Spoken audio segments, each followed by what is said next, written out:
नमस्कार विद्यार्थी मित्रांनो, मी विशाल मोरे आणि आपण पाहतात Abhinav public school and junior college Washimbe या प्रशालेचा युट्यूब चॅनल. या युट्यूब चॅनलच्या माध्यमातून इयत्ता पहिली ते इयत्ता 12वी पर्यंतच्या सर्व विषयांचे व्हिडिओज अपलोड करण्याचा प्रयत्न केला जात आहे. तर विद्यार्थी मित्रांनो, मी आज तुमच्यासाठी घेऊन आलो आहे इयत्ता 10वीचा टॉपिक हीट. हे हीट मध्ये आज आपण पाहणार आहोत regulation and anomalous behaviour of water. तर विद्यार्थी मित्रांनो, हा टॉपिक सुरू करण्यापूर्वी तुम्हाला विनंती आहे की तुम्ही जर या युट्यूब चॅनलला सबस्क्राईब केले नसेल तर सबस्क्राईब करा आणि बेल आयकॉन वरती प्रेस करा, जेणेकरून पुढील व्हिडिओचे नोटिफिकेशन तुम्हाला मिळेल. तर विद्यार्थी मित्रांनो, हा व्हिडिओ स्पॉन्सर केला आहे Abhinav public school and junior college Washimbe या प्रशालेने. या प्रशालेमध्ये इयत्ता पहिली ते इयत्ता 10वी इंग्रजी माध्यम, इयत्ता पहिली ते इयत्ता 10वी सेमी इंग्रजी माध्यम, तसेच इयत्ता 11वी 12वी सायन्स आर्ट्स कॉमर्स या तिन्ही शाखांचे प्रवेश सुरू आहे. तुम्हाला जर ऍडमिशन घ्यायचे असेल तर स्क्रीनवरती जो नंबर दिसत आहे त्यावरती कॉल करा आणि आजच तुमचा प्रवेश निश्चित करा. तुम्ही जर बाहेरगावचे विद्यार्थी असाल तर याच ठिकाणी हॉस्टेलची सोय उपलब्ध आहे. तर चला आज आपण सुरुवात करूया आजचा आपला टॉपिक हीट. तर आपण कालच्या लेक्चरला पाहिलं होतं की लॅटंट हीट, त्याचा एक एक्सपेरिमेंट छोटासा आपण पाहिला होता. तर आज आपण पाहणार आहोत रेग्युलेशन, परंतु त्याच्या आपण लॅटंट हीट ऑफ फ्युजन काय आहे त्याची एकदा डेफिनेशन पाहूया. The amount of heat energy absorb at constant temperature by unit mass of a solid to convert into liquid phase is called the specific latent heat of fusion. त्याला काय म्हणतात? Latent heat of fusion. तर अशा प्रकारे ही latent heat of फ्युजनची definition आहे. त्याचबरोबर हीट ऑफ वेपरायझेशन आपण पाहिलं होतं. The amount of heat energy absorb at constant temperature by unit mass of a liquid to convert into gases phase is called the specific latent heat of vaporization. तर अशा दोन definition आहेत, महत्वाच्या आहेत त्या, latent heat of fusion and latent heat of vaporization. आता आपण पाहणार आहोत रेग्युलेशन. पहा, रेग्युलेशन म्हणजे काय? विद्यार्थी मित्रांनो, तुम्ही उन्हाळ्याच्या दिवसामध्ये बघा एक बर्फाचा गोळा खाल्लेला असेल तर तो कसा तयार केला जातो आणि तो जी काडी असेल त्याला तो बर्फ कसा गुंडाळलेला असतो किंवा प्रेस करून कसा लावलेला असतो ते आपण यामध्ये पाहणार आहोत, या रेग्युलेशन मध्ये डिस्कस करणार आहोत. You may have seen the preparation of an ice ball. First, an ice slab is shredded. काय केलं जातं? त्या बर्फाचे छोटे छोटे खिसला जातो. Then the shredded ice is pressurized around the tip of the stick to prepare the ice ball. तर ice ball कसा तयार केला जातो? तर तो जो बर्फ आहे, आईस आहे, श्रेडेड केला तो स्टिक काडीभोवती काय केला जातो? प्रेशराइज करून बसवलेला जातो. How does the shredded ice convert into solid ice ball? If two small pieces of ice are taken and pressure against each other for a while, they stick to each other. Why does this happens? असं का घडतं? तर ते आपल्याला बघा एक छोटासा activity दिलेली आहे आपल्याला, त्यावरून आपल्या लक्षात येईल. Take a small slab of ice, thin wire, two identical weights. काय करायचं? आता बर्फाची लादी घ्यायची आणि आपल्याला 3 वायर आणि 2 आयडेंटिकल वेट्स वजन घ्यायचं आहे. तर पहा आपल्याला ऍक्टिव्हिटी काय दिलेली. ऍक्टिव्हिटी फर्स्ट, त्यामध्ये put a slab of ice on a stand as shown in figure 5.3. बघा जसे की डायग्राम मध्ये दाखवलेले टेबल आहे, टेबलवरती आणखी एक छोटा स्टँड आहे आणि स्टँडवरती काय केलेलं आहे? आईस ठेवलेला आहे आणि आईसवरती एक दोन्ही साईडला काय केलं? त्या 3 वायरला वेट बांधलेले आयडेंटिकल लेवलला. बघा मग सेकंड काय सांगितलेले? Hang 2 equal weights to the 2 ends of a metal wire and put the wire on a slab as shown in the figure. तर काय करायचं? दोन्ही इक्वलचे वेट जे आहे ते काय करायचं? मेटल वायरच्या दोन्ही साईडला काय करायचे? बांधायचे, गुंतवायचे आणि ती वायर कशी करायची? स्लॅबवरती ठेवायची. तर पहा, What do you observe? तर तुम्हाला त्यामध्ये काय दिसत आहे? It is observed that the wire gradually penetrate the ice slab. After some time, the wire comes out of the lower surface of the ice slab. तर बघा आपण जर तसं ठेवलं तर काय वेळानं आपल्याला दिसतं की ती वायर काय होते, खाली खाली सरकत गेलेली जाते. However, the ice slab does not break. तर आईस ब्रेक का होत नाही? The phenomenon in which the ice convert to liquid due to applied pressure and then reconvert to ice once the pressure is removed. आपण जर त्या आईसवरती pressure जर apply केला तर तो काय होतो, ब्रेक होत चालतो थोडासा, आणि तो काय होतं त्याच्यावरती प्रेशर अप्लाय केला जातो आणि ते काय होतं, थिन वायर जी आहे ती खाली खाली सरकत जाते त्या बर्फामध्ये. आणि ज्यावेळेस आपण काय प्रेशर काढून घेतो त्यावेळेस काय परत आपल्याला आईस आहे तसा भेटतो.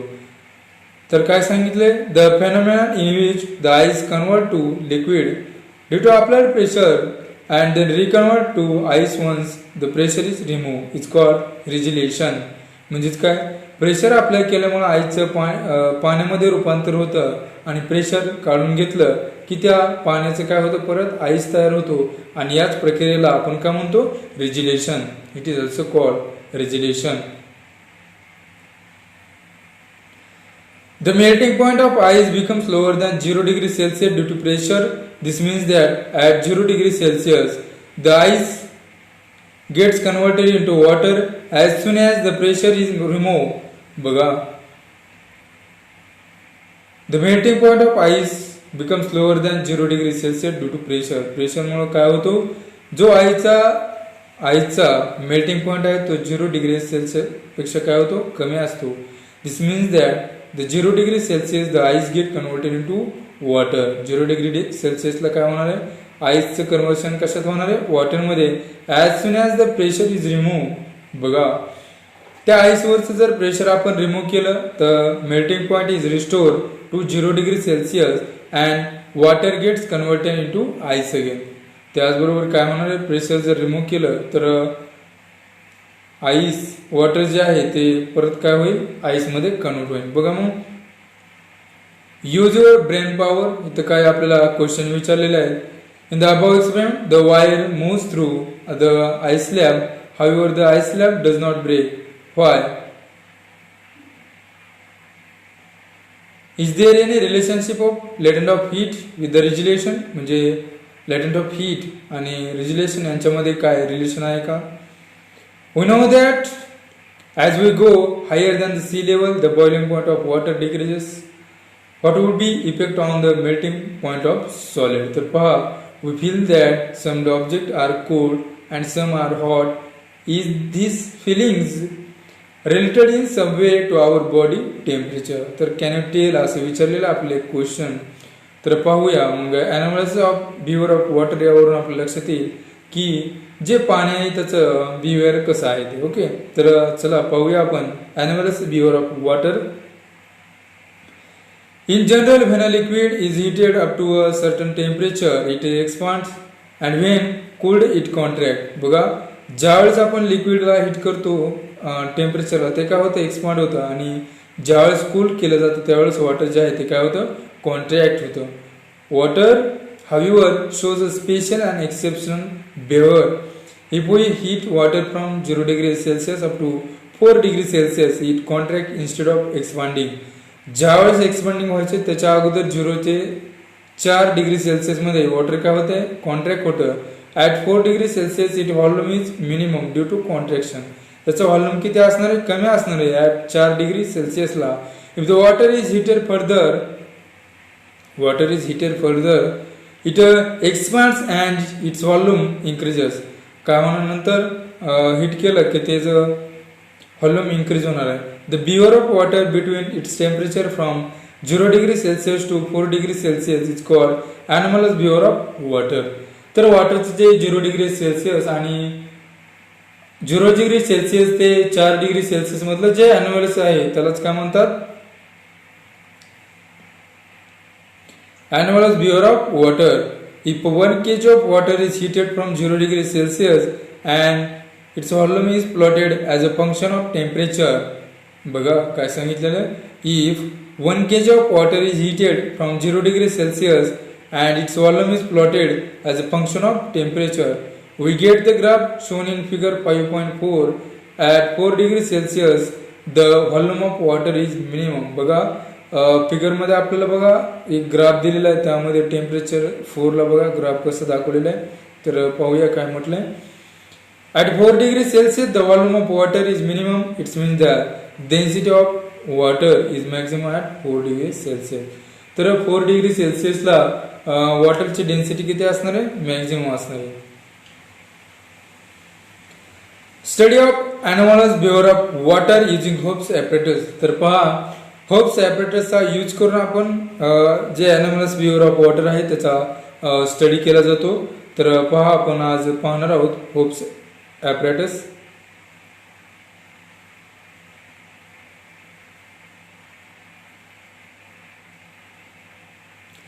The anomalous behavior of water can be studied with the Hope's apparatus. In Hope apparatus, a flat bowl is attached to a cylindrical container as shown in figure 5.5. बघा अगोदर डायग्राम पहा व्यवस्थित. त्यामध्ये बघा काय काय दिलेलं आपल्याला. फ्रीजिंग मिक्सचर दिसते तुम्हाला, त्याचबरोबर थर्मोमीटर T2 म्हटलेलं आहे. फ्रीजिंग मिक्सचर अगेन थर्मोमीटर म्हटलेलं आहे 4 डिग्री सेल्सिअस T1 आणि T2 ला काय म्हटलंय 0 degree Celsius.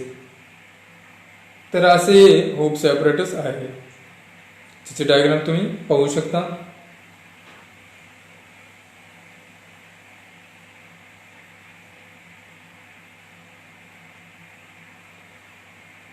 In a Hope's apparatus, a flat bowl is attached to a cylindrical container as shown in figure 5.5. There is provision to attach thermometer above to measure temperature T2. T2 temperature मोजण्यासाठी आपल्याला तिथे काय करायचं, thermometer attach करायचा. Below to measure temperature T1 a flat bowl on cylindrical container. जी bowl आहे त्याच्यावरती जो एक थर्मोमीटर अटॅच करायचं टेम्परेचर मेजर करण्यासाठी, त्याला काय म्हणायचं T2, आणि जो बिलोला आहे त्याला काय म्हणायचं T1. Water is filled in the cylindrical container and mixture of ice and salt is put in the flat bowl.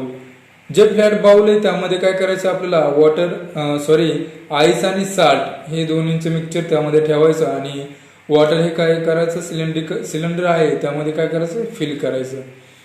During the study of anomalous behavior of water using Hope's apparatus, temperature T1 and T2 are recorded after every 30 minutes. प्रत्येक 30 सेकंदानंतर आपल्याला काय करायचं, त्या T1 आणि T2 चं temperature count करायचं आहे. तर पहा आपल्याला त्यामध्ये काय सांगितलेले आहे. The temperature are plotted on the Y axis and the time is minimum. The temperature are plotted on the Y axis and the time in minutes on the X axis. पहा इथे एक ग्राफ दाखवलेला आहे right hand साईडला. त्यामध्ये temperature x ॲक्सिसला दाखवले, त्याचबरोबर Y ॲक्सिसला काय दाखवलेलं आहे स्पेसिफिक व्हॉल्यूम. ओके, आणि graph between volume and temperature of water असं त्या ठिकाणी मेन्शन केलेलं आहे. तर पहा the graph shows that initially both the temperature T1 and T2 are identical. However, as time passes, T1 of the water in the lower part of the cylinder decreases fast. बघा काय सांगितलंय, as time passes, काय time कालावधीनंतर temperature T1 of water in the lower part of the cylinder decreases fast, while temperature T2 of the water in the upper part of the cylinder decreases comparatively slowly. तर T1 जे आहे त्याचं temperature कसं होणार, decrease fast, आणि जे T2 आहे त्याचं टेम्परेचर कसं होईल, slowly. However, once the temperature T1 of the lower part reaches 4 degrees Celsius, it remains almost stable at that temperature. T2 decreases slowly to 4 degrees Celsius. बघा T2 काय होते, slowly decreases होते 4 degrees Celsius.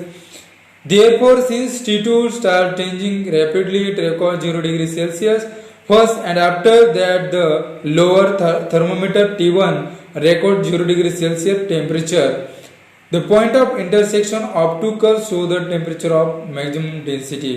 बघा ज्या ठिकाणी x आणि Y यांचा curve काय होतं, इंटरसेक्ट म्हणजे एकमेकाला छेदतात, त्याला काय म्हणतात, त्या ठिकाणी maximum temperature of maximum density असणार आहे. How can you explain this observation. आपण कसे एक्सप्लेन करू शकतो ते बघा. Initially the temperature of water in the middle of a cylinder lowers due to the freezing mixture in the outer bowl. बघा temperature जे वॉटर आहे मिडल सिलेंडर मधलं त्याचं काय फ्रीजिंग मिक्सचर मुळे काय असणार आहे, कमी असणार आहे. Since the temperature of water there decreases, its volume decreases and its density increases, the water with higher density moves downward. Higher density आहे ती काय होणार डाऊनवर्डला जाईल. Therefore the lower thermometer T1 shows rapidly fall in temperature and this content till the temperature of water becomes equal to 4 degrees Celsius. When the temperature of water starts decreasing below 4 degrees Celsius, its volume increases and density decreases. बघा temperature वॉटरचं ज्यावेळेस decrease व्हायला चालू होईल कशाच्या below 4 degree Celsius तर त्याचं volume काय होणार आहे, इन्क्रीज होणार आहे आणि डेन्सिटी डिक्रीज होणार आहे. It therefore moves in the upward direction. काय होणार आहे, अपवर्ड डायरेक्शन ते मूव्ह होणार आहे.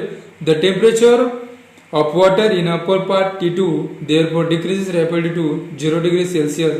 The temperature of water in the lower part T1 however remains at 4 degrees Celsius for some time and then decreases slowly to 0 degrees Celsius. तर असा हा hopes experiment दिलेला आहे तर तुम्ही पाहू शकता. नेक्स्ट पहा आपला टाइम टेम्परेचर ग्राफ दिलेला आहे त्याचबरोबर aquatic animal in cold region म्हटलेले आहे. बघा आपल्याला आता पाहायचं आहे how will you explain following statement with the help of animals behaviour of water. Animals behaviour of वॉटरचा यूज करून आपल्याला काय करायचं जे स्टेटमेंट आहे ते काय करायचे एक्सप्लेन करायचे. Use your brain power. In region with cold climate the aquatic plants and animals can survive even when the atmospheric temperature goes below 0 degrees Celsius. In cold region in winter the pipes for water supply breaks and even rocks crack. तर हे तुम्ही त्याचा study करायचा आहे. तर अशा प्रकारे आपण या ठिकाणी थांबूया. नेक्स्ट व्हिडिओमध्ये आपण पाहणार आहोत ड्यू पॉइंट दवबिंदू अँड ह्युमिडिटी आर्द्रता. तर या ठिकाणीच आपण थांबूया. व्हिडिओ आवडला असेल लाईक करा, शेअर करा आणि कमेंट बॉक्समध्ये कमेंट करा. Okay, thank you all of you. आयोजक आहेत Abhinav public school and junior college Washimbe. इयत्ता नर्सरी ते 12वी मराठी, इंग्रजी व सेमी इंग्रजीची सोय. 11वी 12वी सायन्स आर्ट्स कॉमर्सची सुविधा. बाहेरगावच्या विद्यार्थ्यांना हॉस्टेलची सुविधा. स्कॉलरशिप, ऑलिम्पियाडसह अनेक स्पर्धा परीक्षांची तयारी एकाच ठिकाणी. संपर्कासाठी पत्ता Abhinav public school and junior college Washimbe, taluka Karmala, जिल्हा सोलापूर. मोबाईल क्रमांक 9421 78 38 93. मोबाईल क्रमांक 9421 78 38 93.